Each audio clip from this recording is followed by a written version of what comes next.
Il était un grand nombre de fois un homme qui aimait une femme. Il était un grand nombre de fois une femme qui aimait un homme. Il était un grand nombre de fois une femme et un homme qui n'aimaient pas celui ou celle qui les aimait. Il était une fois, une seule fois, peut-être,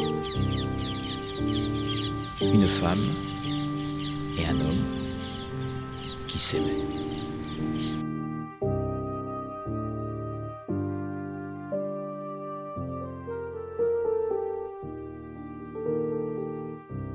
On est là pour parler de mon lien d'artiste avec le monde de l'enseignement, je pense.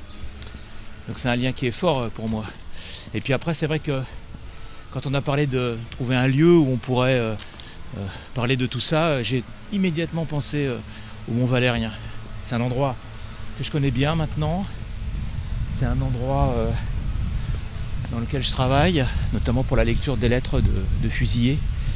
C'est paradoxal peut-être de dire ça, mais moi je me sens bien ici. Je sais pas, j'ai l'impression que je suis environné par tous ces gens qui bien sûr sont morts ici, mais qui nous ont légué un message formidable d'espoir, d'humanité, de refus de la haine, de se tourner vers un monde meilleur. Il y a de nombreux jeunes qui viennent ici. Il y a des classes qui viennent ici de la France entière. Moi-même, je fais aussi venir des classes que je connais bien, avec lesquelles je travaille. Et donc, la jeunesse, elle est excessivement présente ici. Je dirais même, elle est doublement présente, parce que les gens qui sont morts ici, pour beaucoup, c'était des jeunes gens. Quand on s'engageait dans la résistance, ou même pire, quand on était pris comme otage. Donc on était souvent en pleine jeunesse. Donc cette jeunesse, elle a été foudroyée ici, elle a été balayée. Et donc ça, c'est le premier point. Et le deuxième point, comme c'est un lieu de transmission qui passe de génération en génération, le rapport à l'éducation, il est essentiel ici. Et puis on y enseigne, moi je trouve, les plus belles valeurs qui soient, d'engagement, de rapport aussi au collectif, à son pays, à l'Europe aussi. Il y avait beaucoup de gens qui venaient d'ailleurs, hein, qui ont trouvé la mort ici, en ce lieu. C'est pas n'importe qui, hein, ces gens qui sont morts ici. C'est pas n'importe qui. Hein. C'était des gens qui avaient un vrai engagement et qui ont pris des risques.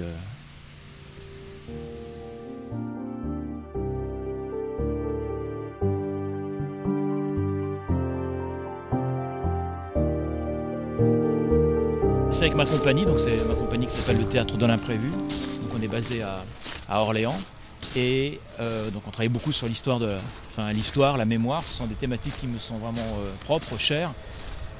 Et depuis quelque temps, on travaille avec les hauts lieux de la mémoire ici en Île-de-France. Et donc on travaille avec le mémorial des martyrs de la déportation qui se situe à l'île de la Cité, juste derrière Notre-Dame.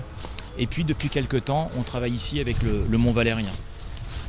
Moi, je lis les dernières lettres de ces hommes qui vont être fusillés quelques heures plus tard.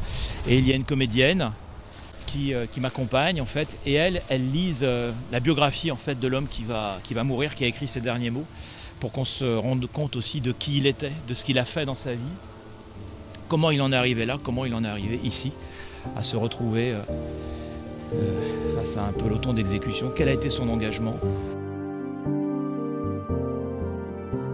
C'est très fort. Je suis venu notamment avec des classes de 3e, donc ça veut dire que c'est aussi à leur programme. Et donc avec les enseignants, la documentaliste, on a fait donc tout un programme autour de la lecture à voix haute. Comment je lis un texte à voix haute. Et je suis parti des grands discours de l'histoire. Et après, donc, on a travaillé avec les élèves, eux-mêmes donc, ont travaillé leur grand discours. Et puis après, l'idée, c'était qu'ils lisent ici. Et qu'ils me voient aussi dire un texte qui n'est pas un grand discours de l'histoire, mais qui est quand même un document historique. Donc ça fait un projet qui était très complet pédagogiquement et avec un véritable engagement des élèves et aussi, bien sûr, des professeurs. Donc, je trouve que c'est un très beau message.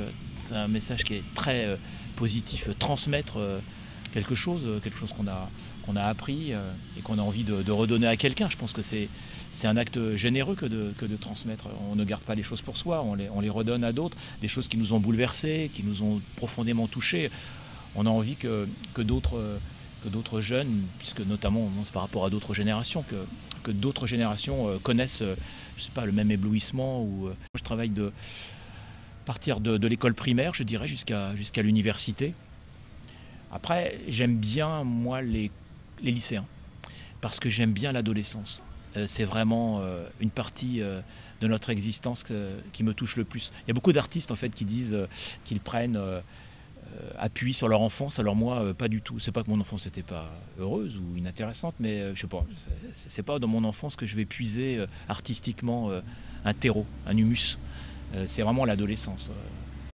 Quand on fait un projet artistique dans une classe, le lien avec l'enseignant, il est absolument obligatoire. Et il est essentiel dans la réussite du projet. Si par exemple l'enseignant et l'artiste intervenant ne s'entendent pas bien ou n'ont pas les mêmes objectifs, les élèves ils le ressentent tout de suite, immédiatement, et le projet il est en grand danger. Et à raison d'ailleurs. C'est pas forcément une complicité, c'est peut-être trop fort, mais en tout cas un terrain d'entente entre intellectuel, je dirais, sensible, entre l'enseignant et l'artiste intervenant. Moi j'ai eu de la chance, j'ai vraiment rencontré des enseignants extraordinaires, vraiment qui se soucient de leurs élèves, qui ont un rapport à la pédagogie, qui réfléchissent, qui se posent des questions, qui sont enthousiastes, qui sont toujours dans l'idée de valoriser les élèves. Et moi je pense quand même que le théâtre, n'importe quelle pratique artistique, peut quand même à un moment faire bifurquer, évoluer une personnalité. Que la rencontre avec les arts, ça peut donner confiance, ça peut être excessivement valorisant, ça peut ouvrir des horizons. C'est un poème de Robert Desnos. Et je pense à lui très fortement ici. Robert Desnos, c'est mon poète de chevet, celui qui m'accompagne tout le temps. Celui avec lequel j'ai voyagé dans plein de pays. Et j'ai ce petit poème toujours en tête que j'aime bien dire. Et je n'oublie jamais que Robert Desnos a été un grand résistant et qu'il s'est sacrifié pour la femme qu'il aimait, pour Yuki. Je pense à lui, là, tout particulièrement. Un résistant et un poète.